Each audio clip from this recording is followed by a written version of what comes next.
Kuhn is the fullback with the first and goal. Kuhn gets the ball. Pyle driving his way in for the touchdown. What a great second effort. Y'all don't really want it like that. Here comes the. Y'all don't really want it like that. I said so. I keep big bills up in my heart on the dirty like blood. So ain't got no twist in my head, but I'm still dreadful. Hey, everybody, and welcome to the Fantasy Fullback Dive, brought to you by the good people at the Roto Street Journal, paving your way, acting as your lead blocker to fantasy glory, excellence, titles, and all the other good stuff in between. I'm your host, Nat the Truth Jones. With me, as always, the Wolf of Roto Street himself. Very excited for our Thursday night football countdown preview show, Week 9 rankings, previews, all that good stuff. Pretty much everything you'd want to cover and probably a lot more. How you doing, Wolf? I thought I'd be doing a whole lot better. I had a great replacement plan in place for Aaron Rodgers. I think that's where we're going to lead off tonight. And this is where we were joking as we were getting right on air. This is where the pains of being a quote-unquote fantasy analyst come into mind. I tweet about the guy I'd love to play, and not even 2 seconds later, my opponent picks him up, and now I can't play him. Fucking sucks. Why don't we just get right into that? Why don't we? How are you doing, though, before we get in? I'm doing okay. I'm first place in my league, but it's like I kind of feel like I'm balancing on a razor's edge, kind of. Like my team has been decimated by injuries all year, and I've been very savvy on the waiver wire and replaced guys, and my team has remained good. And I just feel like I kind of smell getting in a little bit of trouble here coming up now. I don't know. I'm worried about some guys like Mike Williams and stuff like that. Is he going to keep producing? Because if he doesn't, a couple guys like that start letting me down, I'm not going to be the best team anymore. So I don't know. I'm doing okay. You're hanging in there, trust me, because I don't think this is your quarterback, and he is mine, and I'm in some fucking tough shape now. No, Mr. Aaron Rodgers. But as far as my team goes, I got Matt Stafford, who I'm very happy with. He's got a bye week coming up in 2 weeks, and I was like, I should prepare for this now because I had Deshaun Watson stashed on my bench, and I was like, all right, he's worthless. Let's get rid of him. I'm going to replace him with a quarterback. And I actually picked up Tyrod Taylor, who I know is who you wanted to pick up to replace this prick. And then got stymied. 100% the guy I want to replace Aaron Rodgers with. Now, granted, the first option I'd have would be Taysom Hill. I don't know if he's already picked up in your league, Nat, but just to reiterate, what Jameis done for 2021, he's practicing in full today, as we'll hit with the injury mailbag.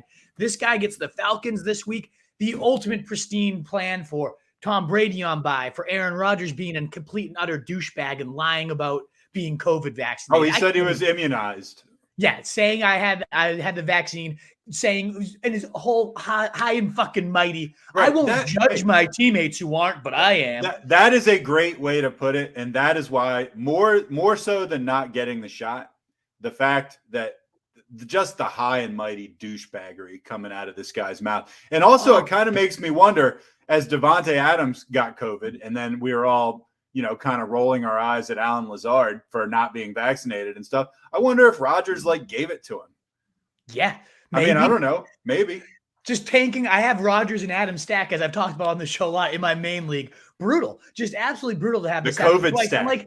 If he doesn't want to get vaccinated, I mean, obviously, I think it's pretty stupid to be the face of an NFL franchise, whether you believe it or not, or it's taking your freedom. I'm not here to be political. I think as a job requirement, you almost have to. But even then, okay, you don't want to do it. Be like Carson Wentz and just own the fact. Don't tell us be like Kirk Cousins. And I never tell anyone to be like Kirk Cousins, but be like Kirk Cousins, douchebag. Complete douche, but at least he owns it. Don't be a lying douche. That's the worst. I can't. All right, let's talk about the fantasy action as we get in there, folks. Though, if you haven't already, hit that thumbs up, share it out, retweet, all that good stuff. I already talked about this last night, so I won't go in quite the depth I went on last night. If you want a really full Aaron Rodgers replacement plan, CJ wrote a great one on the site, rotostreetjournal.com. But my number one is Taysom Hill. Shredded the Falcons last year for 27, 28 points. The last time he faced them, he was the QB3, QB13, QB8, and QB11 in his 4 starts. QB6 across that span. I mean, the guy has proven it with his Konami upside. The safest option, in my opinion, is Tua Tags. He's 45% rostered. So there's a good chance he's already taken up. But if not, they've had 126 pass attempts in their last 3 games. That's 42 per game. That, I believe, leads the NFL in that span. He was the QB10 and QB1 when he had the right matchup. Got swallowed up by Buffalo. They're also giving up the fewest points to QBs, so that's expected. That's what happens when you face Buffalo. But now he gets a golden matchup against Houston, giving the 6th most points. On the other side of the ball, as you said at the top, the guy that I was hoping to get was Tyrod Taylor. Both of those guys were gone. And Tyrod Taylor had 24 points in his first start, QB 11, 17 in the first half of his second start, was on pace for 34 fantasy points, but then he got hurt. He has 55 rushing yards and a TD already on the ground across those first 2. So Konami upside with him. He was crushing it with over 70% completion percentage, nearly 130 passer rating. The guy fit this offense like a glove. He would be a great option. Mike White Lightning tonight. Mike White. And I got to decide now because I missed out on Tyrod Taylor because my douchebag league mate saw my tweet and picked him up. I got to decide, do I play Mike White Lightning tonight, fresh off 405 yards, 3 TDs, over 30 fantasy points, depending on your scoring setting? He had 12 straight completions to start the game. I mean, this guy looked damn good. I don't believe it. That's probably not where I'm going to go. I don't believe Maybe it throws for 4 touchdowns tonight and makes me truly regret it because my other option's number 5. And Wolfpack, please weigh in on my QB dilemmas. I'll answer all your questions. As you know, get them on in. We already have 10 questions. Good stuff. Get them on in. We always hit them all. We had like 100 last week. It was great. But Jordan Love, my next option there, Wolfpack, 7%, facing Kansas City, just kind of like walked right into the Aaron Rodgers role that I was hoping. He's got Adams. I have Adams on my team. So I think this is where I'm leaning. Just stack it up, roll the dice on this offense being the case. Because if Adams sucks, my team's probably not going anywhere anyways this week. So facing Kansas City, 2nd most points allowed. This guy does have some Konami upside with a 4.7, 4.40. That's 75th percentile. The matchup's ripe. The weapons are there with Adams and Aaron Jones. I think I'm leaning. I'm going to say this now, and then I get off air. He's probably going to be fucking gone. No, my league mates. Right. Douchebags. But I'm leaning right now Jordan Love. It's really come down to him and Mike White as the top 2 options. So Wolfpack, let me know what you think. Nat, you have any strong opinion on that? I like Tyrod in general, but if I were you and I were trying to decide between White and Love, I would probably lean Love. But it would be cool if White was good, wouldn't it? I'd love that. I mean, like, I just, excuse me for being highly skeptical, but, I'm pulling for him. I hope he does well. Yeah. It'd be awesome if all of a sudden the Jets had this random superstar after, 40 years of not having anybody good. Right, after drafting a QB2 overall, too. I wonder what would happen if he goes out there and throws for 400 yards again tonight. Like, what do they do with Zach when Wilson? the Jets Obviously, is the future, right? When the Jets look back at like the good old days and when things were awesome, you're talking about the Mark Sanchez era. That's what they look back wistfully and be like, remember when we had Mark Sanchez? I mean, Mark Sanchez was terrible. Awful. So anyway, yeah. So moving along. I like Tyrod. I mean, I'm a Pats fan, so I'm like pulling for Mike White, even though I hate the Jets. That's what I want to see. I'd love to see this guy just come in and like screw over Zach Wilson and take the job and why not? See what happens. I might talk myself into White Lightning by the end of this podcast. Just because you want to watch him tonight, probably. I mean, exactly. Also, that's added benefit for sure. It is benefit. And just as a closing thought, I'm biased towards Tyrod because I did go to Virginia Tech. So and you deserve to be biased. And that's who I was hoping for. Again, I tweeted about him. He got scooped literally not a second. I as you said before I went on, I got to reverse that order. I pick him up first, then tweet about it next time. That was just stupid. How do I not know that after 5 years of doing this shit? Should have known. I get the kick in the balls. I deserve it. Let's talk quickly about Thursday night. Speaking of Mike White Lightning, I am 5 ECR above him. I do think he's a viable stream, as we talked about, given what we saw last week. I'd be more surprised to see him repeat or like even have a good game and compared to just crashing back to earth. I don't expect him to do really well. I don't think I'm going to be playing him tonight. But still, we saw more juice when you're down in that range of like the Mac Joneses and Mac Jones has been okay too. So I guess I shouldn't lump him, but like Jimmy Garoppolo, Teddy Bridgewater. Like, I'll just go for Mike White. Let's roll the dice and see if this guy is actually legit. I also love, and most people know at this point, Michael Carter. I was down on him last week, but we saw in back-to-back weeks, Mike White has thrown 40% or more of his passes to the running back, 14 targets to Michael Carter. I think he's got to be in your lineups tonight, even if it is a tough matchup here against a good Colts linebacking core. And last but not least, with Corey Davis doubtful, and that's, of course, Kevin Coleman's out. Just wanted to make sure to reiterate that. Right. Corey Davis is, at this point, probably already declared inactive. I think Jamison Crowder, a really nice stream, led the team in 8 catches, 88 yards, or 84 yards rather. Last week, I think he sets right back into that number one role on an offense that just dinks and dunks and plays to Mike White's strengths. I think he's a solid stream, and you maybe even could squeeze something out of Elijah Moore, who had like a season high in catches last week under Mike White. That's just because this guy actually delivers the ball. So those are some interesting Thursday night football notes. You have any additions on that? It is so hard to tell what to expect from this guy because you're like, oh, he delivers the ball. It's like, well, he did that one game that we've ever seen, and one time in his life, right? And I mean, it was shocking. It was shocking. They did it against a team that I was starting to get very high on, that has a legitimately good defense, and the Bengals, right? Very briefly, the best team in the AFC. So I don't know. I got to see it more than once. I might even need to see it more than twice, but. What I saw the first time was encouraging, so we'll see. Indy is, when you speak about the defenses, they're a softer defense than the Cincinnati Bengals. Yeah. The 10th most points allowed, 2 quarterbacks, the bottom 5 in PFF's coverage grades. Like he could repeat. I don't think it's going to happen, but he could. And I think I'm trying to talk myself into it. The more and more I keep talking about him, that I should play him here. I don't know. It's pretty gross. It's pretty disgusting. But we'll find out, folks. We will find out. All right. Well, let's talk some injuries because we have quite a few injuries leading into the week that should at least be mentioned, spoken upon. Some of them actually pretty major. Not major injuries, but major players that are affected by these, including the return of a guy I spent $77 on in an auction. So let's get right into it. You mentioned Taysom Hill before. He's been down with a concussion for a while. He was upgraded to a full practice on Thursday, and just in time as we saw the horrific injury to Jameis Winston, which made us both sad. But anyway, he's almost certainly going to be a go. Absolutely. And I will rave about why I think that is so enormous this week a little bit later when we get to higher, lower Hail Mary. Right behind him, Dak Prescott. Safe to say he's going to be starting, coming out of his mouth this week. Safe to say. While we were talking about Mike White, we should have mentioned Cooper Rush just walking in and like beating the Vikings and looking like a legit starter too. What a weird week last week was. But nonetheless, it's obviously better to have Dak Prescott out there for all your Cowboys, for Dak Prescott's sake.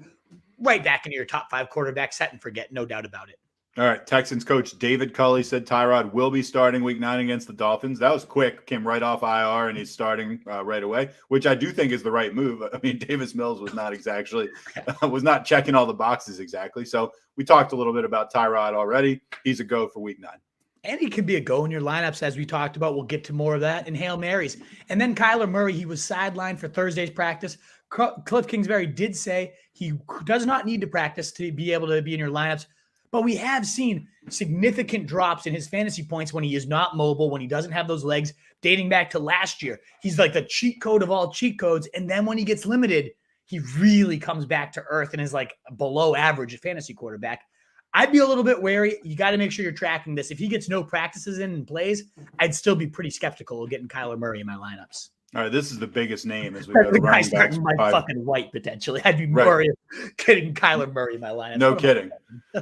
Biggest name on this list by far as we go to running backs. And before we hit running backs, smash the like button. Give us love, share us, tell your friends. But not any friends you're going against this week in fantasy. Christian McCaffrey, hamstring issue he's been dealing with since week 3? I think he came out in the first quarter of week 3. And he was a points machine before that. He finally practiced on Thursday. He's off the IR, I think, or maybe not even officially off the IR yet. Remember, he flirted with coming back week 6 or so, and then I guess he had a setback of some kind. They're keeping an eye on him. It's day to day. My guess would be by Saturday he will be officially restored to the roster if he's coming back, and then we'll see. Just real quick, should you play him if he's available? Oh, yeah. No matter what, McCaffrey's out there, you're playing him. There's no doubt about it. Even if we talked about this before, if they mention limited workload, I don't care. It's Christian McCaffrey. He's the best player in fantasy for a reason when he's healthy.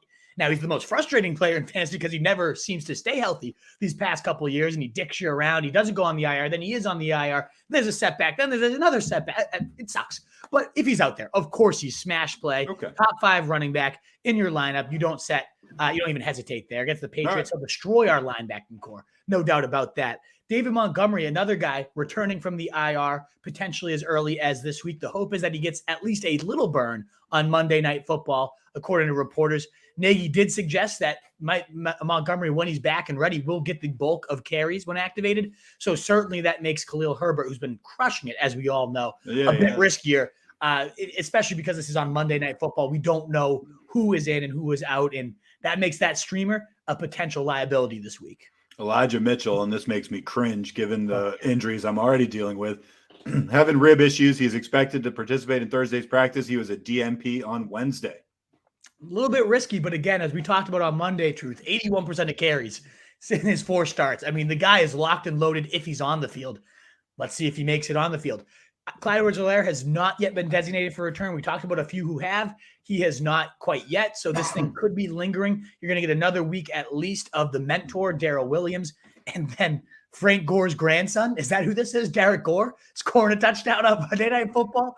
I don't know who the fuck that guy is, but apparently he could be potentially streamable with Clyde Edwards-Helaire not returning yet this week. He nibbled at Daryl Williams' cheese, and I was pissed. But at the end of the day, Daryl Williams ended up with like 17 or 18 fantasy points anyway. They were not guarding him out of the backfield at all. It's like the Chiefs pretty much were going home run ball, or 6-yard pass to Daryl Williams. And exactly. they just weren't guarding that at all. And so as a Williams owner, I mean, I actually had a good day with him. Yeah, I had a league net where I needed 4 points from Daryl Williams, and I was shitting my pants in the first half when like Derek Gore had that drive of like 6 straight carries, then the touchdown. I was like, oh my God, what happened to Daryl Williams? I mean, he's on the bench. He's not even playing. As you said, he came in and ultimately played like 75% of the snaps, all the routes run, like 6 targets, had a fine day, had a good day, to be honest. Yeah. But ultimately, it was quite a heart attack in that first half. Yeah, me too. I needed him to do well too. And I obviously early in the second half, I felt fine. Exactly. James Robinson, heel history. He did not practice for the second straight day on Thursday. You know, they kept saying, oh, he avoided a significant injury and all that stuff. But it seems like there's something there. It really does seem like it. Ultimately, Carlos Hyde saw about 80% of the work in his absence. 8 of the 12 running back targets went his way. That's a good hefty workload, but now he's facing the Bills, the hardest matchup for running backs, quarterbacks. I mean, the Bills defense has been lights out against every position. You'd have to be pretty desperate to go to Carlos Hyde, but it's volume-based stream if you need him. We don't have Latavius Murray practicing on Thursday. I don't know. This backfield is so gross. Like Freeman's getting the touchdowns. Bell's getting the most carries. Taysom Williams is looking the best, but sitting on the bench. It's kind of an avoid. And again, unless you're completely desperate, the Vikings are a mediocre matchup. So you could find some value there. Closing out on the running backs.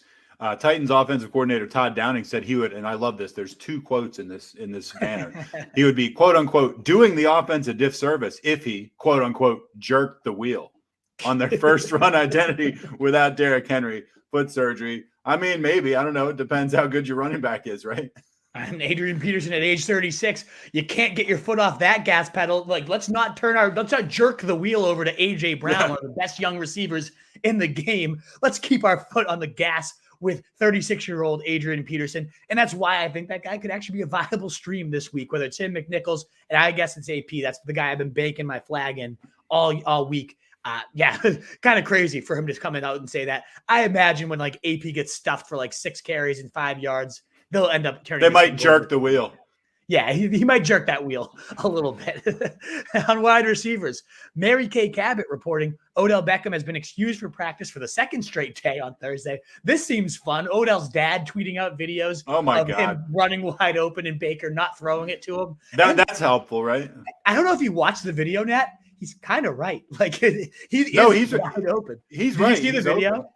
Yeah, I did see the video, and classic. You know, you could say, hey, this is a conspiracy, or you could just say, like, you know, Mayfield made a bad read, which I mean, we've seen Mayfield make enough bad reads where that doesn't seem impossible, right? I think that's what it is, but certainly this is not helping the locker room, and just adding REM everybody hurts to the background. It's like all the much better. Good editing from Odell Beckham Sr. Yeah. Love the play. Ultimately, this is going to really help Jarvis Landry. We'll talk about that when we get to higher, lower Hail Mary. CeeDee Lamb, ankle injury. He did not participate in Thursday's practice. You know anything more than that? No, it was reported at first that he got limited, but ultimately did not suit up. This is a concern. Thursday night, like he did practice on Wednesday, so a midweek downgrade never looks good. My guess is he's going to play, but certainly now something you have to monitor moving forward. And Amari Cooper would be a smash play should CeeDee Lamb sit.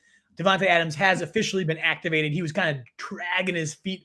Owners were wondering, am I going to have this guy or not? You will. And even with the Jordan Love experiment, I have my number 2 wide receiver. He's that good and he means that much to this offense. I'm not worried. Devontae Adams won half of that deadly Packers COVID stack. Yeah. DeAndre it's killing me these last 2 weeks, Nat. It's fucking killing me. I know. DeAndre Hopkins still dealing with a hamstring issue, and he remains sidelines for Thursday's practice as well. How do you feel about the season DeAndre Hopkins has had? Man, it's weird because it feels like he's not doing well. It feels he's like had his moments though, right? Like there's been moments where you've been like, oh yeah, he's like the best receiver in football, but like overall, not that great, right? No, it doesn't feel great. You look at the final output. I mean, 17, 18, like last week, I think left a lot of bad taste in people's mouths with the hamstring flared up. He was on the sideline. He still had like 66 yards. He still had some big plays. So he's making big plays. He's catching touchdowns. Hasn't topped 80 yards yet. I think he's at 84 is his season high. Really? So it's just not like the target hog. I mean, remember those days in Houston where he'd get like 15 targets a game. That was beautiful. And he would dominate with them.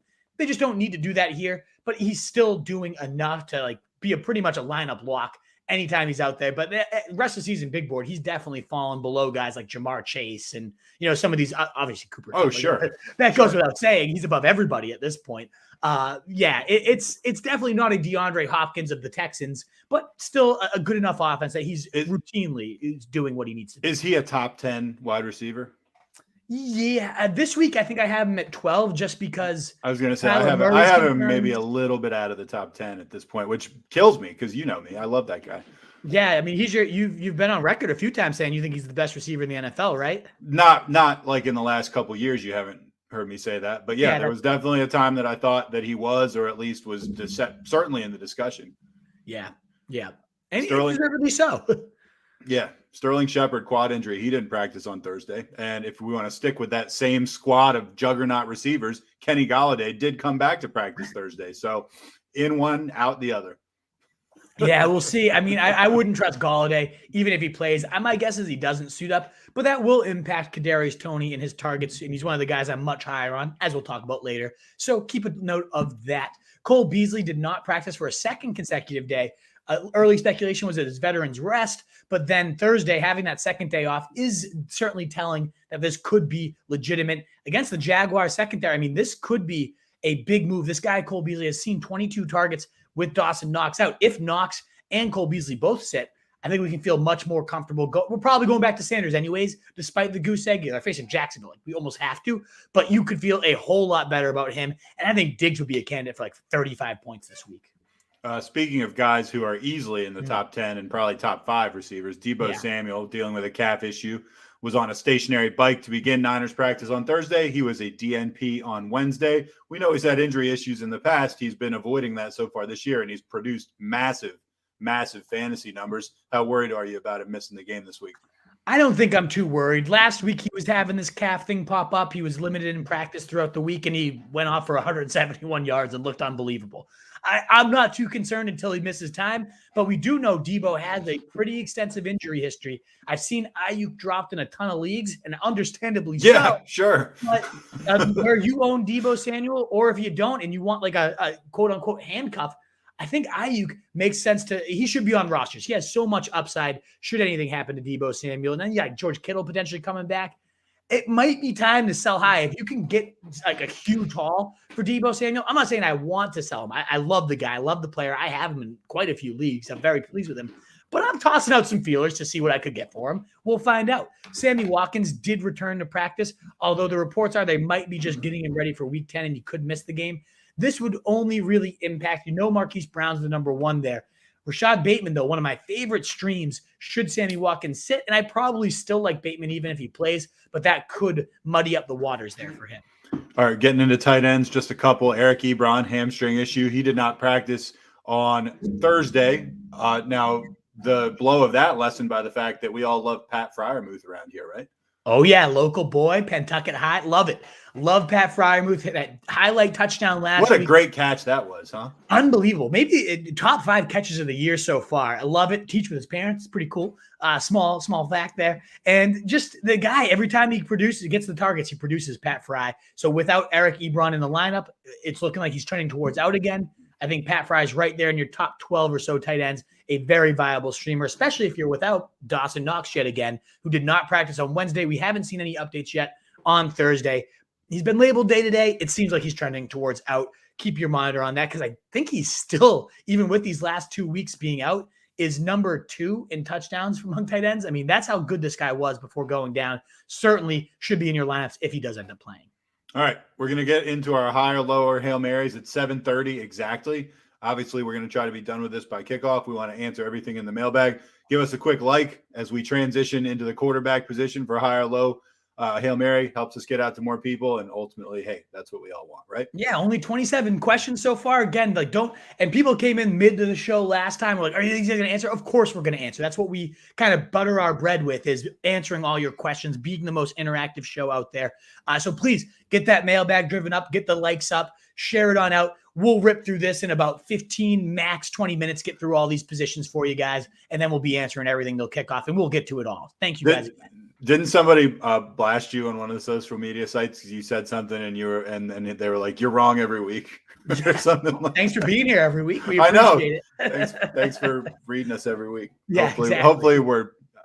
By the way, you're not wrong every week. No, not even close. Of course, I'm going to miss a handful every week. Like, you can't bat 100, but yeah, like, come on, guys, get the fuck out. All right, QBs. Guy you're higher on, you mentioned him earlier, Taysom Hill. He's going against the Falcons, which I'm sure is the bulk of the reason why you like him more than the experts do. You got him as your QB9. That's a whopping 7 spots above the experts. That's big. Last couple of weeks, we've had to settle for guys that were like 2 different than the experts. This is a pretty big discrepancy. Yeah, I'm going right back to the well after last year. We saw QB6 across his 4 starts against Atlanta. A lot of those points came against that team, with 27 and 28 points against them.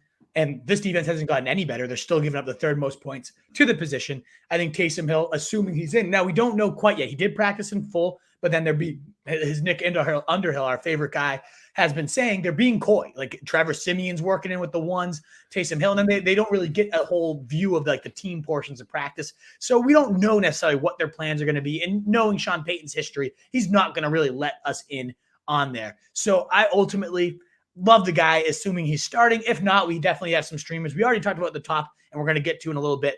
But again, that Konami upside is just so damn real. He had over 35 rushing yards in every start last year, plenty of rushing touchdowns, and he completed 70% of his passes. It's like Jalen Hurts, but more accurate. I like Taysom Hill a ton this week. You're lower on Kirk Cousins, he who at least owns his anti-vax status out loud, so we give him props for that. Kirk Cousins going at Baltimore. You like him at 17. The experts like him at 10. That's another big discrepancy. Yeah, some big waves this week on the QBs, as you were saying. It's been pretty steady, pretty efficient ranking by the ECR, but I think there's some big mistakes this week, as you guys can see. And the big grudge against Kirk Cousins isn't that he can't get it done, but he hasn't been lately. 11, 14, 29. So he did have a QB2 game against Carolina, and then 13, QB 27, 21, 2, and 21. So 17 is generous compared to what he's been doing these past few weeks. We do have ultimately, a Baltimore team that is better against the pass than the run. They're not a great defense this year, but they have limited QBs to the 16th most points, whereas they're giving up the 8th most to wide receivers. So to running backs rather. So I think Dalvin Cook, ground heavy game plan coming into this one. I think Kirk Cousins, who has been really limited these last few weeks, I don't see a big game coming. 184 yards last time out. I don't know. I'm not buying this guy this week. No. I haven't bought him all year. I don't buy the Vikings in general, but we'll see. They could still sneak into the playoffs, though. Of course they could, yeah. Hail Mary, Tyrod Taylor. We talked quite a bit about him already. He's only 6% rostered. He's playing the Dolphins this week. QB 13 for you. That's solid. The experts actually have him at 24. Yeah, a whole 11 spots above the ECR. But the guy, as we talked about at the top of the stream, 24 points and then 17 and a half, had some showed like just a glove-like fit for this offense. And then let's talk about the matchup just a little bit more than we already did. Since week 5, Miami's allowed on average 339 passing yards and 2.5 touchdowns per game. That's a great matchup. That's the most fantasy points allowed in that span. On the year, they're giving up the 3rd most points in the year. You got the matchup. You got the productivity so far this year. I think Tyrod walks right back in. And again, QB 24, I think that's a joke. I think he's going to be a fringe top 12 guy, especially because I think Tua can do some damage on the other side of the ball. And this one makes sneaky shootout. I really like this one. Must watch, and I agree with all three of these. Jordan Love is a fill-in. Definitely interested in that. Mike White, round 2. We talked a bunch about that already. And Kyler Murray's health. Always interesting because when Kyler plays, the league is just much more interesting. Wouldn't it be awesome if Jordan Love comes out and throws like 5 touchdowns and suddenly it's bye-bye Rodgers? Like, I would love nothing more. I know they're not going to bench him, even if Jordan Love has a great day, but that would just fuel the fire all the rest of the year, all off season. I want him to walk in. It'd be kind of almost like there was one game where Rodgers came in when Favre was still killing it, but he missed a Thursday night game, and Rodgers came in and had like 5 touchdowns, and then it became the whole media circus. That's what I want, because Rodgers, screw the Packers. Like, I don't care. I don't know if BK's here. Sorry if you are. I love you, BK. But ultimately, I would love nothing more than watch Jordan Love walk in and just destroy it. As we talk about Mike White, can he go for 400 again? Probably not, but would love to see it. Then Kyler Murray.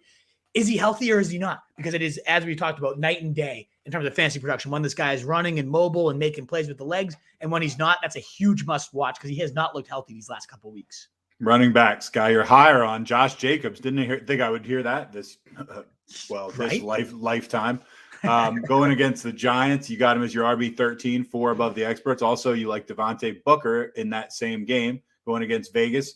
He's your RB20, 4 above the experts. And Adrian Peterson, or the corpse of Adrian Peterson, you got him 9 spots above the experts. I'm not exactly sure where you ranked him, but I guess you like him more than they do.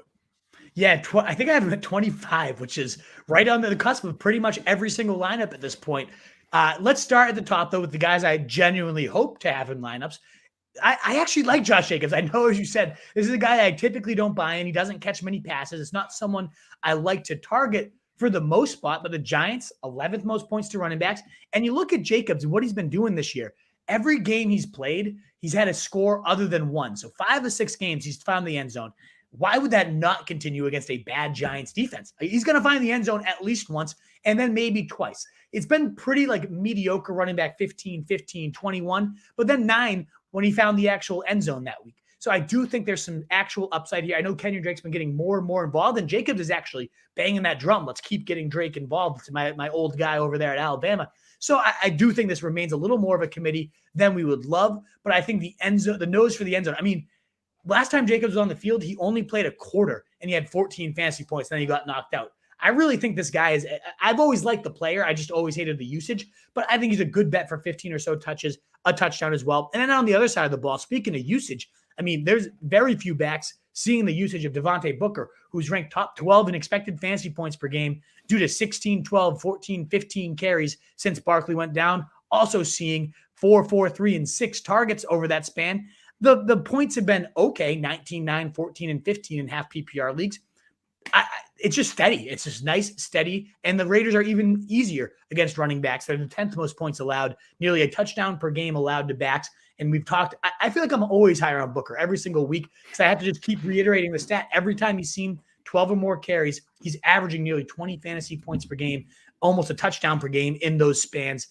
So yeah, I really like Devante Booker. AP's just a bet on the end zone. I think, as we talked about, no jerking of the wheel, AP might not give him a reason to. I feel like this guy always impresses when everyone's doubting him. I don't get why the Raiders went to like 4 different old corpses before him. I think he's going to stick it to the league. He's certainly not going to be Henry, but again, with 28.7 carries per game, that's what they want to try to maintain. Again, you can't maintain it without Henry, but if they have 25 or so carries, I imagine at least 15 of those go to AP. Certainly all the red zone work. I think he's fine in the end zone. The Rams, a great defense, but actually 15th most points allowed to running backs, right there, smack dab in the middle. Not that scary of a run D. I think he finds the end zone. And if you picked him up in the waivers, I think you can get him right into your lineups. Running back to your lower on, Alvin Kamara going against the Falcons. You got him as your RB6. That's 4 below the experts. They really have him right up at the top. Also, Khalil Herbert, who we both like at Pittsburgh, RB22. That's 7 below the experts. And Mike Davis, what's the point? Going against the Saints, RB37, 5 below the experts. I know you're saying, what's the point? I've gotten weirdly a high amount of Mike Davis questions in my DMs this week, so I had to put him on there. We'll start at the top. You're playing Kamara. This isn't me saying you bench Kamara, but I do want to give you the reminder. Should Taysom Hill be the starter? This guy went from 28 points per game with Drew Brees to 14 points per game, literally cut in half with Taysom Hill. That's because He went from 7.5 receptions to 2.5 receptions, literally divide by 3 in terms of reception share. The targets got crushed. I don't know why. I hope they fix that issue this year. They certainly could. It's not like last year has to be repeated, but it just needs to be noted. And that's why I'm not ranking him at number 2 ahead of guys like Austin Eckler, people that I know they have this locked in workload. I'm a little bit nervous about him moving forward. And I also think Mark Ingram is going to have more of a role than people are recognizing. Khalil Herbert just is partly because David Montgomery is expected to be active. There's talk about him just walking right back into the future workload. That would hurt because Herbert's been impressive, but a ton of his value has been the fact that he's seen 85% of the touches, 85% of the snaps. Like, he's been the every down back, and he kind of started to fizzle a little bit last week. Now he gets a Steelers team that is limiting running backs to the 4th fewest points. If Montgomery's back, that's a mixed backfield in the 4th hardest matchup. No thank you at all. And even if Montgomery is not, just the fact that we've seen him starting to taper off a little bit. And to me, the reason he's lower is it's not worth it to me to wait to Monday Night Football unless you're really desperate, in which case, then okay, shit. And is that who else do I have lower? Mike Davis. Like I said, I'm getting a lot of questions about him. A lot of people speculating because Calvin Ridley's out, that now Cordarrelle's going to be out wide more, and now we're going to see more work for Mike Davis. I mean, he did end up playing over 60% of snaps. That's the highest he had seen over the last couple of weeks. Saw some touches, but he's facing New Orleans on a team that I don't think is going to do anything. They had, I think, 150 total yards of offense last week against Carolina. I think New Orleans defense is even better. That one of my favorite defensive streamers of the week is absolutely New Orleans. I think they're going to swallow up this offense. This would be, you put Mike Davis in and you get a point. We saw that happen just a couple weeks ago. This is a 1-point week for Mike Davis. Please stop asking me questions about him. Hail Mary, Mark Ingram going against those same Falcons. You're really peppering that game for higher, lower, and everything in between. Yeah, right. Going against the Falcons, you got him as your RB30. That's 10 above the experts. Also, you kind of sneaky like Rex Burkhead, 1% owned Rex Burkhead going against Miami. Yeah, I mean, what I'm trying to do with these Hail Marys is be like, the first one's going to be available in 50% or more of leagues. The last one's going to be available in pretty much every league. I want a guy that I think can actually genuinely be decent, and I do think Ingram can be that. He saw 8 touches his first game back, looked nice and juicy, was running with some burst, and I think he's going to have that Latavius Murray role that we saw start to thrive when Taysom Hill took over. I think he only gets more and more involved now that he's back. I would see 12-ish touches, especially if they get up big early. Pencil him for 15 against a bad 9th most points allowed to running backs in terms of Falcons. I think he's a good bet for the end zone this week. So if you picked him up, he's still out there and he's only 35% rostered right now. Ingram, a really nice play. But yeah, if you're desperate, it doesn't get much more desperate than Rex fucking Burkhead. But I have this weird radar for Rex Burkhead. It happens once a year. It happened last year. I was just like, I don't know why my Rex Burkhead senses are tingling. He had 2 touchdowns that week. For some reason, this week, it seems to me like it's going to be the Rex Burkhead week. He had the most snaps, most touches among Houston backfield last week. And we already talked about how much better this offense is when they have Tyrod Taylor. Miami's given up the 5th most points to the position. I think this game does go back and forth, and they seem to like the versatility that Burkhead. We saw 8 touches go to Burkhead last week and only 3 go to David Johnson. To me, it seems like he might be the featured back. I'm telling you, I think this is going to be a 1 to 2 touchdown week for Burkhead. And next week, he's going to be that like 2 to 3 on the waiver wire pickups. If you're desperate and you need just a complete Hail Mary, I think this is the Burkhead week. My Burkhead senses are tingling, baby. I think so. It's kind of like Spidey senses, but just what if you were somehow granted a superpower? Like, he got bit by a radioactive spider. Imagine you got like bit by an insect of some kind, and it made it so like you tingled a little bit when Rex Burkhead was going to have like a pretty good fantasy week. What a power! What a shitty power that would be to get. Oh my God, the worst type of superpower. No, it's like, Burkhead's going to run for 80 yards this week. Great. The one reason that superpower was actually decent in that last year, I tweeted about it. I said, I don't know why I feel like Burkhead's going to have a big one. Like I said, he had 2 touchdowns. A guy in daily fantasy and DraftKings played Burkhead on my tweet. He ended up winning like $5,000. He tossed me a quick like $50 tip. Sweet. That's awesome. Like, somebody benefited from it. I should have. I don't. It would still be better to be able to like swing from spider webs like between. I think that'd be a little. Yeah, Rex Burkhead, big. Right? Yeah. This we could do a whole episode just about this. All right, must watch. Eagles running backs now they're not against Detroit. I mean, yeah, I would like to know it too. Titans running backs, we've talked about that. I mean, life post Derrick Henry, I'm very curious to see how that goes. And of course, the running back, Taysom Hill's impact on the New Orleans running backs.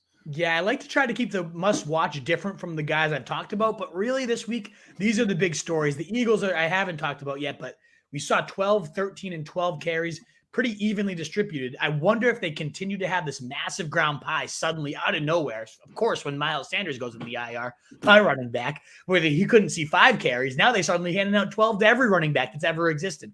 Don't know why, don't know how, but we did see Boston Scott get 15 of the first running back touches. He seems like he is the guy. I have no problems getting him in my lineups at all against the Chargers team giving up the 5th most points. That's how they're going to beat this team if they have any shot. They don't have a shot, but they're going to try. And I would like to see, do they remain as run heavy? Is Boston Scott as heavily involved? Does Gainwell have any type of reason to be rostered at this point? One of the most important backfields to monitor, in my opinion. Of course, the Titans, post-Henry world. We'll talk about them in wide receivers. Just what is this offense going to be without Henry? He's such a centerpiece, a pillar of what they do. Is it going to be Peterson seeing 20 carries? Is McNichols going to see a ton of catches? I have no idea. And is Taysom still going to be a dick to Alvin Kamara? That's intriguing to find out for sure. Let's find out. All right, it's 7:45. We're going on to wide receivers, and I see you got like 4 guys on every one of these categories for wide receivers. So we're gonna have to buzz through these. Wide receivers were higher on Marquis Brown. He's had a pretty damn good year going against Minnesota. Wide receiver 12, 5 above the experts. Kadarius Toney against Vegas. Wide receiver 25, 7 above the experts, and Jarvis Landry at 26, also 7 spots above the experts. Yeah, Marquise Brown is 5th in terms of expected fantasy points per game. Our guy Jackson doing a great series on there. He should have had 19 or more PPR points in every game except one, but he had those 3 drops. We continue to reemphasize that. Now, that would have been his best game of the year. So he's really had one dud against a Chargers team that's been the second hardest matchup for receivers in particular, really taking out deep threats. Otherwise, this guy has been unbelievable. He saw 14 targets last week. If you had any questions about how involved he is in this offense, Minnesota, not a hard matchup at all. They're top 10 in terms of points allowed to wide receivers. We just saw Cooper and CeeDee Lamb both go for 100 on them. I think this is just yet another 10-target, 100-yard, at least 1 touchdown, if not 2. He's also only 6K on DraftKings. You got to be kidding me. I think that's an absolute smash play there. 15th price receiver. I think he's a joke play at that point. I love Kadarius Toney. We've talked about him a million times. I think he is the league winner of the stretch run that was available on waiver wires. He's going to go down as the best pickup. But most importantly is the fact that Sterling Shepard is out. When he was out last time, Toney took over the slot role. That is what Daniel Jones loves. He had 189 yards, Kadarius Toney, the last time he dominated in the slot. Otherwise, he's been moving out wide when Shepard's been out there. But we talked about the injuries. Shepard is not expected to play here with the quad injury. I think Toney roasts in that slot. And then Jarvis Landry. Last year, he had 7 games with Odell, 8 games without him. In the games with Odell, he had 9 points per game. In the games without Odell, he had 14 points per game. That's a huge jump up. Certainly as a red zone threat, he had 6 touchdowns compared to 0 touchdowns when Odell was out there. They seem to like force feed a couple looks to Odell that just don't work out every week because Baker hates him. And we saw the video as we've talked about it. Yeah, there's proof. Times. But video proof. Exactly. 2.5 more catches per game. Just everything leaps up without Odell. It makes sense. But I just think Jarvis Landry in a good matchup against the Bengals. We just saw how freaking Jamison Crowder and Keelan Cole and Mike White go crazy underneath against the Cincy team. Jarvis Landry could have 15 catches. I really like this guy. I'm pumped to have him in my lineups this week.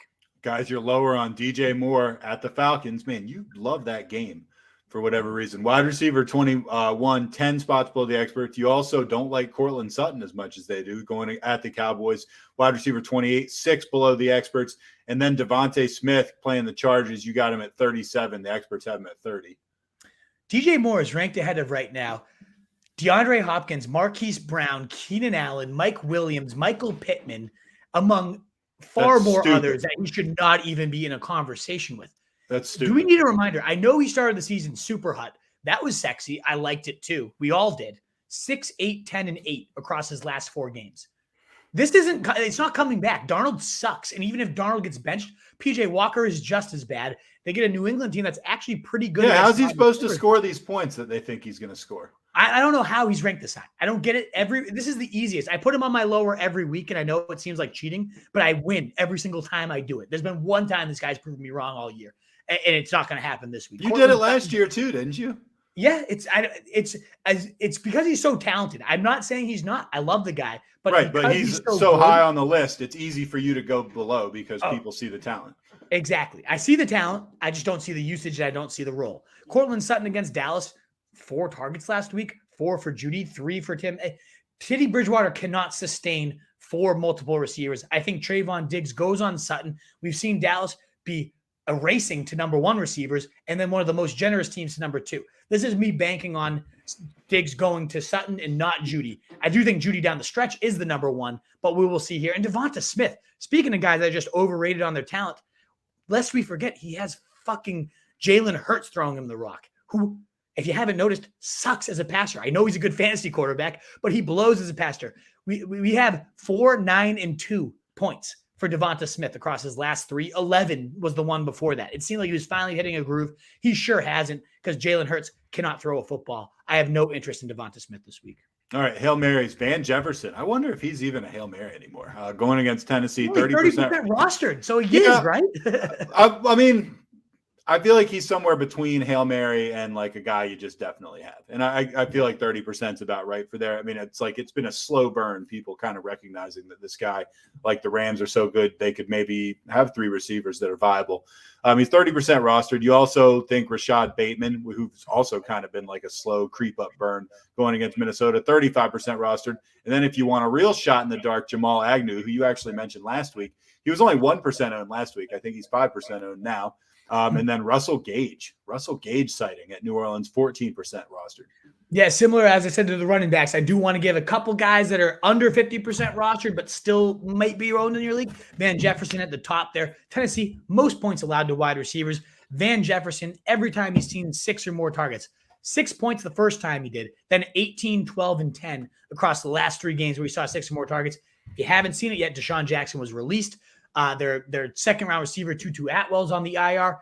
It is just 3 wide receivers left there, folks. And Van Jefferson has run just as many routes or more than Cooper Kupp and Robert Woods these past couple of weeks. He is their de facto deep threat against a Tennessee team that is getting bled with deep plays. I think Van Jefferson is a beautiful play. And even if you don't play him this week, should something ever happen to Kupp or Woods, I hope it never does, especially to Kupp. Yeah, like, God, what a pace that guy's on. But if it ever did, this is like the ultimate handcuff with benefits at the wide receiver position. And then Bateman, 6 targets across both of his first games, at 18% target share. Maybe Watkins is back, but we already talked about Minnesota giving up the top 10 in terms of points allowed to wide receivers. I think this game has shootout potential. And if it hits there, maybe Kirk Cousins can't sustain that. I don't know. We'll see. But I do think Rashad Bateman, they're averaging far more pass attempts than they ever have in the Lamar Jackson era. I do think they become literally a pass-first team. I think Bateman could easily be in your lineups this week. If you need him, I'm starting him this week. So join the train with me if you'd like to. And then in terms of guys that are more out there, Russell Gage is to bank on like who's going to be the guy without Calvin Ridley. So far, it's been Tajay Sharp, actually. But I do think Russell Gage, he has more of a history of production than Tajay Sharp. I'm banking on Russell Gage getting it together despite the goose egg last week. If you need a desperation thing, only 14% rostered. I do like him. And then last but not least, Jamal Agnew, 12 targets last week, team high. They're calling him their best separator. Trevor Lawrence is talking about how he trusts him more than anybody on the team. I do like Jamal Agnew as a player. They're kind of turning him into their Cordarrelle Patterson multi-purpose type of guy. All right. Must watch A.J. Brown show in Tennessee. Yep. Also the rapport with Devontae Adams with Jordan Love, if there is one. And any wide receiver is going to step up in the wake of, I mean, you know what happened. This nut driving 160 miles an hour at 3 a.m. hammered, killed somebody. And, you know, fantasy-wise, we'll see what happens as far as like the rest of that receiving core. But just on a separate note, what a fucking asshole. Piece of shit. Yeah. Sorry. I mean, these guys just think they're invincible sometimes. Like, fuck that. Stupid. So how do you have that much money? Like, and you can't fucking call an Uber, dude. Driver. Like, you're racing. It's fucking douche. But yeah, the AJ Brown report is just, again, one of the most overarching storylines is what does this offense look like without Derrick Henry, one of the biggest pillars in the NFL. Adams, can he get it done with Jordan Love? I sure think he can. He's gotten it done with far less than Jordan Love in the past. I'm just very intrigued to see how Love looks and what he does to Devontae Adams. And then, yeah, is there somebody that's going to step up? This will trickle down to our tight end must watch as well. Does Darren Waller get a bevy? It was only about 5 targets per game, so I don't know that it ultimately matters that much. But it is 5 targets a game. Maybe Bryan Edwards, this is what he needs to ultimately ascend and hit that T.O. Randy Moss comparison ceiling that everybody's just decided to throw it on him. I don't know. But it is intriguing to see what do the Raiders become without Henry Ruggs there. All right, it's only 5 minutes. It's 5 minutes to 8. We got to blow through these tight ends because we sure will. I don't know what the mailbag's looking like, but we got 53, baby. Okay, I think people are gonna have some Mike Davis questions, or not Mike Davis, Mike White questions that we want to make sure we get to. Tight ends, you're higher on Mike Goseki. He's going against the Texans, so why not? Tight end 3 spots above the experts. The most touchdowns allowed to tight ends, top 3 in terms of points allowed at the position. And Mike Goseki, week in and week out, just sees a bevy of volume from Tua Tags. 30% target share on multiple weeks, 25% in all but like 2 of his last couple of games. I love Mike Goseki. I think everybody that owns him probably is starting him. 14, 6, 16, 18, and 8. I mean, top 10 in all but one of those last 5 weeks. Beautiful stuff. And now the easiest matchup he's had all year. He's going to smash. Lower on Tyler Higbee, but not much lower. Playing against Tennessee, you got him as your tight end 10. The experts have him at 8. Not that big a deal. It sucks because this is one of the things where the usage is not matching the production. He's getting good red zone volume. He's playing just about every snap in one of the league's most explosive offenses, and yet he has 1 game above 10 points so far this year. I know. You have him as a tight end. You know how frustrating I do have him, and the fact that I've been winning anyway has kept me from being probably as angry about it as I would have been otherwise. I've been keeping him because I have Stafford, and when he does hit, it's awesome because I got them both. But yeah, I mean, if I'm being objective about it, he hasn't done much at all. He's truly hit once, 6, 8, 6, 7, and 4 across his last 5 games. Yeah. Only 1 top 10 appearance in that. It's just like the name and the role in a very good offense has kept this guy locked in the lineups. And I just don't think he has to be a lineup lock for most people. I think I agree. Hail Mary, Tyler Conklin going against Baltimore, 33% owned. You also like Albert O, the Denver tight end. Going against Dallas, only 2% rostered there. So if you want him, you can probably have him. Exactly. Conklin might not be out there for you, but Baltimore is giving up the most points to tight ends. They're hemorrhaging nearly 10 targets a game, 7 catches a game, and almost 80 yards per game and a touchdown per game to tight ends. I mean, every single tight end that's faced them has had a big day. Whether they're Kelsey, whether they're a no-name, they are just getting destroyed by tight ends. So keep that in mind when you're facing them. They're good against receivers too. So it is a very clear, if you're passing against them, you're going to the tight end. That could be Tyler Conklin, who's coming off a 50-yard day. Nothing crazy, but 5 catches, 57 yards, like that's something. And against the easiest possible matchup, potentially streamable. But if he is not in, Noah Fant is now on the COVID list. It seems like he's unlikely to play. Jesus. Give me all the Alberto, 6'5", runs like a 4.6 40, a big streaking beast down the field. I think he's finding the end zone in a solid matchup against Dallas, who's given up the 9th most points to tight ends. We know Teddy Bridgewater loves throwing to the position. If he's getting all the work, I think Alberto could really surprise people. Finally, Darren Waller is our must-watch with no Ruggs. Kind of goes without saying. Remember when Darren Waller got 19 targets?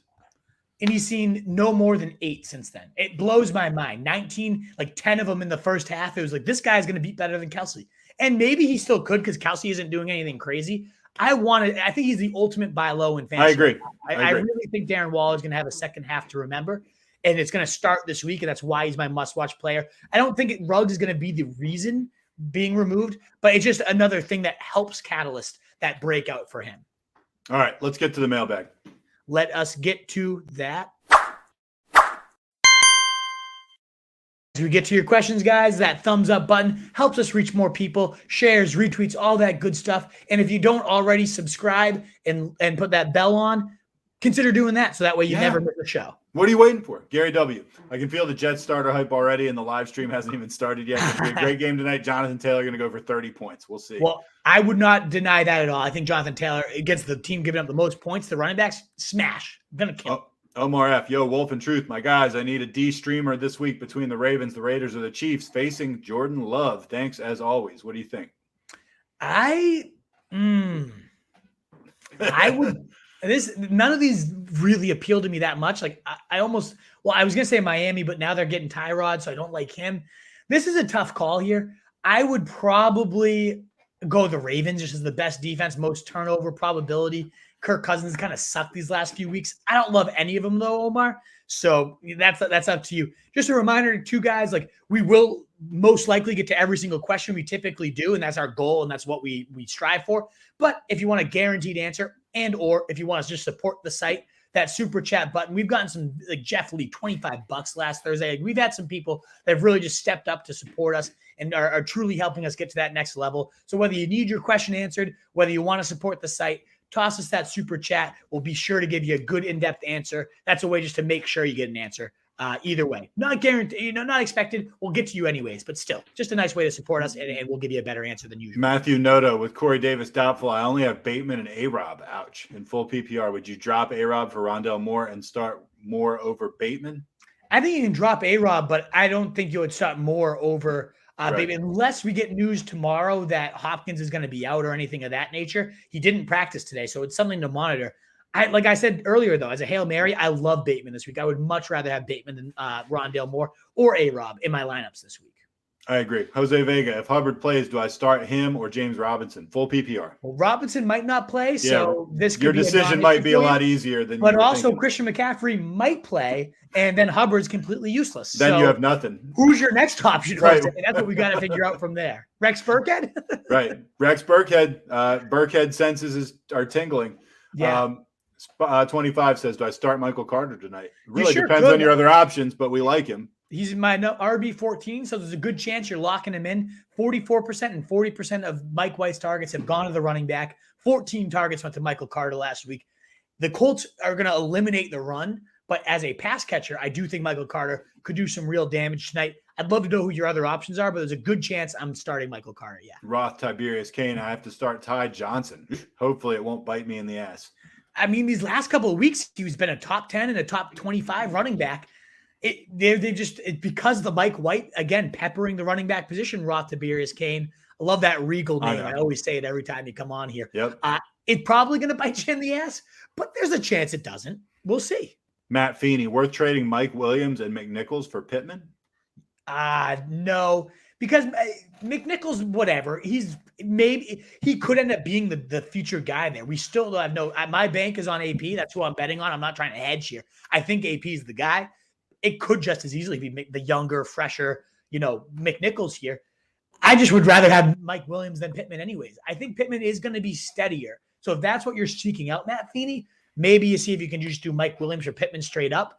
But I do in a vacuum prefer Mike Williams. I mean, he has the 30-point days within him. I think Pittman's ceiling is going to kind of consistently be capped at 15 to 20. I'm facing him this week. So now that I say that, famous last words, he's going to put up like 45 against me tonight. We'll see. But I prefer Mike Williams in a vacuum, just even without McNichols. Martin says, sup, Wolf, thinking of sitting Higbee for Conklin this week in a full PPR league. What do you think? I mean, that's my Hail Mary for my lower. I would probably still play Higbee because it's just so hard to bench a guy that has this many snaps, that many red zone looks, and one of the best offenses in the league.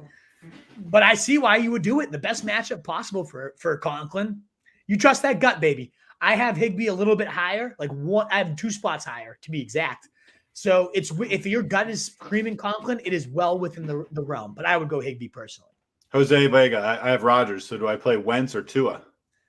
I go Tua. I like Wentz, but the Jets defense is actually decent against the pass this year. It's kind of a run funnel. The most points allowed to running backs and bottom 7 against the QB position. Wentz has been pretty damn good these last few weeks, 20 in 3 of his last 4. He's been pretty damn good. I just like Tua's matchup against Houston that much more. Hey, Game Grizzo, start Myers or Bateman, PPR? Very close. Myers just has no ceiling. I mean, the guy can't catch touchdowns. Literally 0 touchdowns in his NFL career. I have a feeling this is the Bateman coming out party this week. I'm going to go Bateman, even if I don't have that in my rankings. I need to change my rankings if I don't. Diego says, Wolf, full PPR. I need a wide receiver too. Van Jefferson, Marvin Jones, or Rashad Bateman? I would go Van here. I don't trust Marvin Jones against – I like Marvin Jones. He saw less targets than Jamal Agnew for 2 straight weeks. That's scary. Yep. And now he gets Buffalo, who has really cut down on big plays and just receiver points in general. I'm going Jefferson. I'm going Jefferson against the Titans. Brian Martinez wants to know, is Ty Johnson a play tonight? Ideally not, but if you needed it. Ideally not, right? Yeah, he could be. I mean, my fucking Hail Mary was Rex Burkhead. I'd go Ty Johnson over him. So, if you have nothing else, then go for it. We got a so. Yeah, and then this is the follow-up. He says, would you flex Cooks or Marquis Brown? I love that he led with a so. I also have AP, but I'm probably not rolling him out yet. So Cooks or Marquis Brown? I would definitely go Marquis Brown personally. Oh, yeah. And I love Cooks this week too, D'India. So I am wondering, who do you have above those two guys? But yeah, Marquis Brown all day, every day above Brandon Cooks. My wide receiver 12 +5 ECR this week. Expected fantasy points top 5. We already rated about this guy. You probably heard it, D'India, already. I'm definitely going Marquis Brown, but I'm also wondering who's in there above Brandon Cooks, because I really love that guy this week too. I didn't mean to skip you, Sarah Riley. Let's get to it. Sarah, half-point PPR flex. Booker, Khalil Herbert, or Adrian Peterson? Definitely Booker for me, especially with David Montgomery questions coming back. AP, who the hell knows what he's going to look like? Nobody would be shocked if AP just ran for like 102 TDs, but ultimately Booker, that volume, especially as a receiver, has been so damn good. So I go him certainly over them. We got Matt Feeney tossing us an awesome super chat. So generous of you. Thank you so much for supporting the site. Let's get it. He says, thanks as always, lads. Watch you guys more than Netflix. So take this as my month subscription. Good luck this week. Thanks, man. That's really nice. Not even a question, just supporting the site. That's what we fucking love, Wolfpack. You guys are the best. Thank you so much, Matt. We really, really appreciate that. And your viewership means the world. Never mind the fact that you're willing to support the site like that. Thank you so much. We really, really appreciate it. Yeah. Thank you so much. We got another one. Omar F.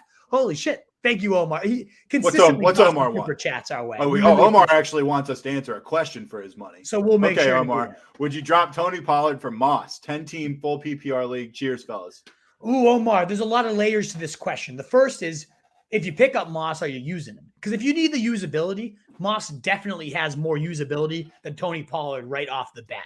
He's getting 6 targets last week. I mean, definitely some solid volume. If it's just a bench stash, nobody has more upside than Tony Pollard. His one start last year with a backup QB at play, he had 30 points. Tony Pollard in this offense is dynamite if anything happens to Zeke. So that it really comes down to what you need. If you need to start Moss this week, then yeah, you got to do it. If you're just putting him on the bench and seeing what happens, Pollard has so much more upside than Moss and pretty much everybody in fantasy football should anything happen to the tank that Zeke. He doesn't get hurt often, but if he did, Pollard's upside is way more immense. So I know that seems like a hedge especially for a super chat, like who would I rather own? But ultimately, it really does come down to, are you playing him or not? If you're playing him, you need Moss. If it's just a bench stash, then it's Pollard for me. Yeah. I'm sorry if that seems like a hedge, Omar. I think that was a fair answer, honestly. Call me out if that's not worth your $10. Like I want to give you the best possible answer with your 10. What do you think of that, Truth? Is that no? I actually think your analysis is spot on, and I can understand why you would say, "Oh, I'm sorry if it seems like I'm hedging," but it's true. I mean, as far as looking for points every week, right now, it's definitely Moss. But if the unthinkable were to happen, Pollard would become like a top 5-6 guy. So there you go. Exactly. What up, Jack? All right, Jack, fellas, let's go to our Herbert this week. Losing faith in Herbie. Come on, Jack. I can't lose faith in Herbie that much. It's close, though. I mean, I have them 9 and 11. Like they're right next to each other in the rankings, Jack. So I get your worries, but Herbert has been so boom or bust. I don't know.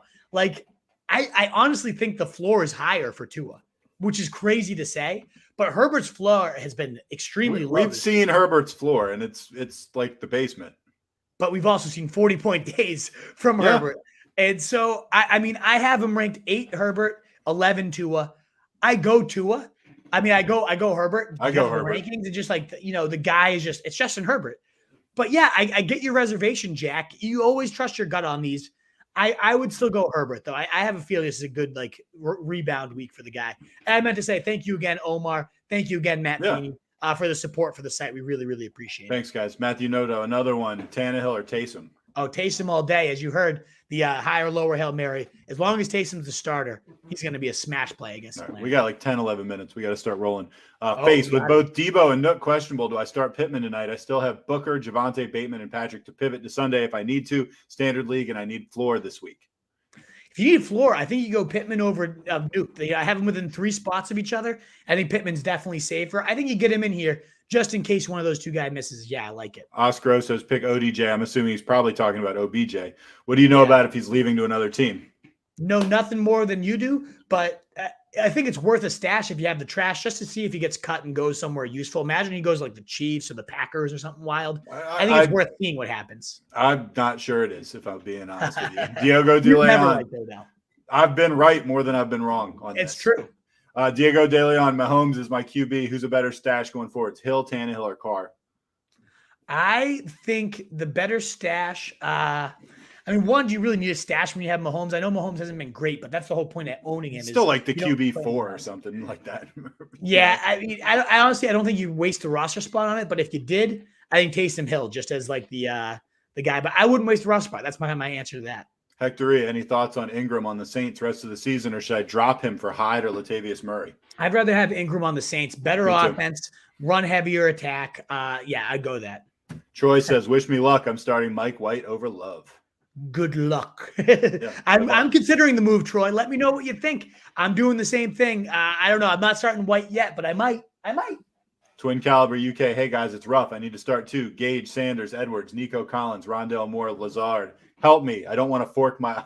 Help me not want to fork my eyes. You probably need to fork your eyes. I think Sanders is far and away your best option here. You roll him. Sanders, who got 0 balls last week. I know, but still, especially with Cole Beasley potentially questionable, he's the guy here. I don't know. The next one is just like, what the fuck do you do? I would probably go Gage, my Hail Mary here. I am intrigued to see what Edwards does first game without Ruggs. They're all Hail Marys. I don't trust Lazard with Jordan Love at QB though. So I'm going to go Sanders. I'm going to go Edwards there. Couple super chats to make sure we hit here, including an RSJ legend, Kevin Rice. Thanks so much for the support. Kevin.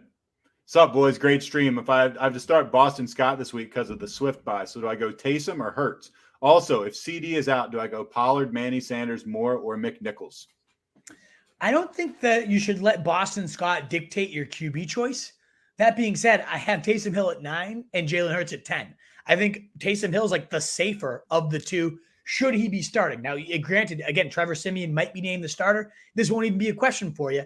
But ultimately, if both are playing, the Chargers defense is such a good pass defense. I'm nervous this is the week that Hurts gets the bench. We'll find out if that's actually the case. And this is far against the ECR. I'm 3 below on Jalen Hurts, and I'm 6+ on Taysom Hill. But if I had the option, I'm going Taysom Hill over Jalen Hurts. Might be crazy. Call me nuts. But I do also really like starting Boston Scott this week. I have no qualms with that. 5th most points allowed the Chargers to the running back position. I like that a lot. If CD's out, who do you go here? I'd say Manny Sanders, certainly if Cole Beasley's out. But even if not, I think Sanders in realm for a huge rebound week, in my opinion. Lawrence Franklin. What's up, Wolf? Thanks again, Kevin. Just got here to say, what's your opinion on Mike White? All right, well, this is timely because the game's starting in like 5 or 6 minutes. I got Aaron Rodgers, and I decided to go White. What do y'all say? Man, I'm figuring out that too. I think I'm going Jordan Love over Mike White. Obviously, 400 yards passing and 3 touchdowns is no joke. You got to have some talent to be able to pull that off. I am pretty skeptical that he does that again, Lawrence. So I would go, especially if Love's out there, I'm going Love myself in that option. I certainly go Tyrod over either of them if he's an option. He's only 6% rostered, so that's what I would go. I'm not 100% baking on that myself, though. It would be awful fun to pull for him tonight, though. Oh, it gives you some Thursday night action, so I totally get that. Legend Mike Clay, what up, brother? Hold on. I think we skipped Trey S. actually. Evening, gents. Full PPR. Flex 1. Eli Mitchell, Gaskin, James Conner, or Mark Andrews. Ooh. Sorry, I had to get my charger out here. I didn't mean to skip your Trey, a legend that comes to all the shows. I would go Mitchell. Should he play? It's Mitchell. 81% of the carries. Although Mark Andrews, why is he out of your lineup? Who do you have at tight end that's above him? You must have Kelsey, because otherwise he's in there. It comes down to Eli, or I saw Mark Andrews there at the end. Now that's kind of getting me horny. I'd probably go Eli Mitchell myself, though. Mike Clay got offered Godwin straight up for J-Rob. My RBs are stacked. I needed help at wideout. I mean, if that description is accurate, then I'd say go for it. It seems like a J-Rob's hurt. No-brainer. Godwin's like a top 15 guy. I'd do it.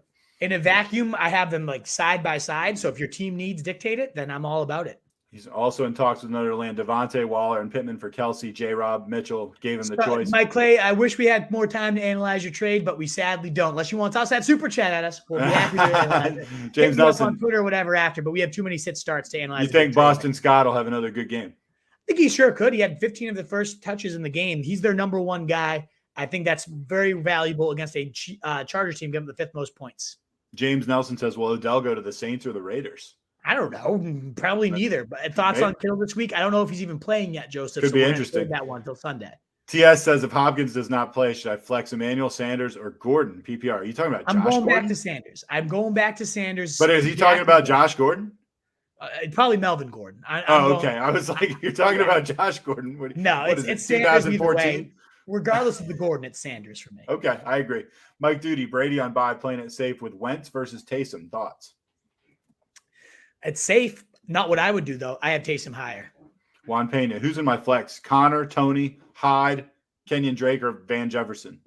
I'm going Tony. You know how much higher I am on than the public here. I'd go Tony. Connor would be my next option, though. Elijah Mitchell or Daryl Williams? Oh, Eli Mitchell. As long as he's out there, True Bandit, it's Eli. 81% of those carries in that scheme. So sexy. Juan Pena, who's my wide receiver 2? Landry, Van Jefferson, or Tony? I go Landry. I love Tony, right? But I'm going Landry ahead of him, given that just such a higher floor and a pretty good stealing, too. Inceptivus, Tua against the Texans or Wentz against the Jets today? I have Tua higher. The Jets are a sneaky, decent pass defense. Wentz has been really good these last few weeks, but I love Tua against Houston. Juan wants to know if you think Carter's going to do anything against this Colts defense. I think he's going to catch a lot of balls because that's what Mike White does, but I am nervous as a runner that nobody's going to do anything against that good linebacking. Marcos, Michael Carter or Cordero Patterson? It's Patterson. It's Patterson every time. It's always Patterson, baby. Denny Jennings, sit 1, Carter, Gaskin, or AP, half-point PPR? I got to sit AP there. I love the matchup for Gaskin. Houston, 6 most points. Carter, we've already talked about enough. I'm sitting AP there. McLaurin and Lockett on bye. I need to fill a wide receiver now that Ruggs is a murderer. Half-point PPR, Tim Patrick, Elijah Moore, Tajay Sharp, or Deontay Harris? Oh, ugly options here, my man. I actually kind of like Tim Patrick here. I wouldn't roll the dice on Eli Moore. Maybe he catches a touchdown tonight. Sorry if he does. But I think Patrick, after leading the team, even with Judy back and receiving, I think he's probably your best option. Let's wait this one out, DJ. Talk to us on Sunday. I wouldn't get Eli Moore in yet. I know y'all probably already talked about this and probably sound dumb. Should I start Mike White over Kyler? No, you've got enough options out there, Hank Hill, that we can find something out on Sunday. I'd rather wait it out for Kyler and see what's happening. Troy Cohen, are you worried about Mike Williams going forward? I was really hoping he'd be my number 2 behind DK this season. A little bit nervous. How could you not be after only like 5 targets in a few of his games so far this year? Still so much boom. I mean, very few people have 30-plus fantasy point upside. He's done it twice already this year. So, yes, I'm nervous, but still, that boom upside is just too real. His booms really boom. Yeah. 909 Orbits. What's up, boys? Start 1 RB and a flex. Daryl Williams, Scott, Hyde, McNichols, Tony. Going Daryl Williams at running back, and at flex, I'm going Tony, baby, 909. Juan Pena Wolf, do you think our Pats have a chance to go to the playoffs? I really do. I do think you do. The Chargers win. I wouldn't be shocked to see us take 2 against the Bills this year. The Bills I like, but I think they're sneaky overrated in my opinion. I could see the Pats making it. Juan Pena, should the Pats pick up Odell or Deshaun? Hell yeah, give us some firepower. Why not? Belichick can handle. You really want OBJ? Yeah, why not? I do. I can give you tons of reasons why not, but we're trying to. We don't have the time. Let's keep going, baby. Let's see. Josh says, "Sup, my boys? How are you, Brian Edwards without Ruggs or Crowder tonight?" Got Beasley in another league. I'd go Crowder. Guaranteed volume, good receiving upside there. And Cody, all-time low for you. 2 Jets this week. Certainly is a low, but best of luck. JT to the moon for Mitch Chavez. Absolutely. My number 1 ranked running back. He's going to kill. Tunes. Oh, shoot. Have an open spot on the bench since Corey Davis was ruled out. Who'd you pick up out of these? Watkins, Harris, Singletary, MVS, AJ Dillon. Is it Damian Harris? Like, it can't be Damian. If it's Damian Harris, pick up Damian Harris. It's not him. It's AJ Dillon. You got to stash AJ Dillon. If it's just a stash, who has more upside than AJ Dillon if something goes wrong to Aaron Jones? All right. Waddle all day. Sure, I'm going to go rapid fire, Nat. We got 2 minutes. I don't mean to cut you out, but I'm just going to go bang. Waddle. It's okay. We do have a 199 guy down here. All right. Well, those don't pop up at the top, but I'll find it. Flex, okay. Crowder, Gaskin, or Moss. I'm going to go Gaskin there. I do like full PPR. That does make Crowder a little more intriguing, but there is a bigger risk of a disappearing act there. Charlie Milanakis, Javonte, AP Pollard. I go AP and hope for the touchdown, baby. Ayuk or Callaway. I'd keep Ayuk, as we talked about with Debo's lingering injury concerns. Could have some huge upside. Johnny Lau, hedge Mike effing wet.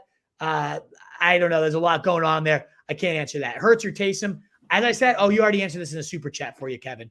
Freiermuth, the tight end 1. Worth the pickup if you need a tight end streamer for sure. Stafford, Woods, Van Jefferson, a good option again. Good stack indeed. They're facing Tennessee, the most points allowed to wide receivers. Go get that beer, Truth. Ayuk, Jamal Agnew, Ty Johnson off waivers. I would go Ayuk. I think he's just a better stash than anybody, especially if you're stashing it. Pittman or Deontay Johnson. Give me Deontay Johnson all day, Eric Bravo. 13 targets in 3 of his last 4. Love that. Follow us on Instagram and enter to win the merch. Go for that, please. Go check out our Instagram. The link is in the chat. Daryl Williams, Javonte, Ayuk, or Bateman in the flex. It's Bateman. It's Daryl Williams for me. Sorry, Tunes. Love that receiving upside. All the routes run, all the targets at the running back position. Trade away Kamara for DK and Chubb. Yeah, I actually think I would with Russell Wilson coming back. I think that's a haul, especially if Taysom Hill dings the value of Alvin Kamara. Javonte or Bateman in the flex. I'm going to go Bateman, I think. I'm a little bit worried there. Javonte or Daryl, though, I'd go Daryl Williams, much sure volume at the running back position. Boyd Bateman, Marvin Jones, sit one. I'm sitting probably Marvin Jones, but I don't know, Tunes. Come back on Sunday. I know you will. Bateman, Tony, Higgins. I'm going to go Tony over all those options. Mike White or Daniel Jones. Give me Daniel Jones there. Dimes. Danny Dimes for sure. Sanders, Claypool, or Waddle. I actually really like Claypool this week. 4th most points allowed to receivers, and especially in terms of broken tackles. Kyler or Mike White, please hurry. I hate your demands there, but it's Kyler. Wait it out Vietnam. If you need us to hurry, you throw the fucking super chat. Don't be a demanding little asshole. I'm kidding. I don't know why I'm getting so salty over that. Good answer. I don't know what that was about, Omar, but thank you. But I appreciate Hyde, Jefferson, B. Edwards, or more as a stash. I don't know. Not Hyde. Van Jefferson for me, definitely. Julio Jones or Crowder. I would go Julio. Should I play Mike White since Murray is questionable? No. If Robinson doesn't play, would you put Hyde as a flex over KJ Osborne or Agnew? I'd probably go Agnew, to be honest. I don't trust Hyde. Sorry, my place just lost. Guy. What up, Dante? Hello. The legend of the show. Pick 3, CeeDee Lamb, Marquis Brown, DJ Moore, Michael Pittman. I'd bench DJ Moore out of those 3. Need help, Colts defense or Jets.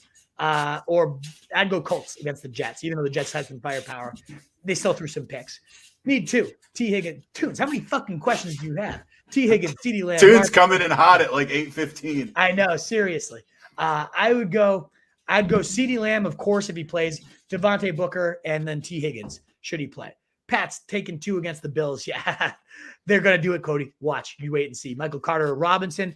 Robinson might not even play, so you just get Michael Carter in. Pray with me. Let's go for 6-2. I hope so, Eduardo. Awesome stuff. Thanks, guys, as always. Denny Jennings, you're the fucking legend. Thank you. You're welcome. Jason Kelsey had more points last week than Travis Kelsey. He sure did. Awesome stuff. Cheers, beards. Hell yeah. We made it through them all with 1 minute overtime, but I don't think we missed anything. Had to miss the start of the show. Thanks for all the answers. Of course, Tunes. You know we love you. Best of luck, Wolfpack. Let's go get everything you need on Thursday Night Football. Get all your questions answered later on this weekend at 11 a.m. If we missed you, we didn't miss anything. But if you didn't get your question in yet, we'll be live 11 a.m. on Sunday to get all your other remaining sits. Starts. I'm the Wolf. I'm the Truth. Truth. We got a couple last ones. I'll do it if you will. All right, I'll do it. Should I trade AB for Mike Williams? That's tough, man. I got them both. Very tough. And I like them both. Do you know AB? I mean, I know he's missed some games, but he's like the wide receiver 6 in points per game. I would. That's what I was gonna say. I think AB. I feel like more confident in his role and his value as long as he's on the field. I think. But the games that AB's busted, like he hasn't played. The games that Williams is busted, like you've started him and you've gotten screwed. It's hurt you, right? Exactly. Yeah. Oh, but it's non-PPR. Yeah, I'd probably go AB. I can't believe I'm saying and that. Noah Pittman over Cooper. I would have done the same. I think that's a fine move. We don't know. I think CeeDee's going to play, but even I would have had Pittman in tonight. And either way, could you get Cooper back in now if CeeDee doesn't play? Probably. So yeah, I think you played Pittman tonight. I don't think it's a bad move at all. Best of luck to this week 9 Wolfpack. Go enjoy the game. Have some beers with us. I'm the Wolf. I'm the Truth. A world full of fancy sheep guys. Be the Wolf. RoastYourJournal.com. Check out all our stuff. Later, guys. Later.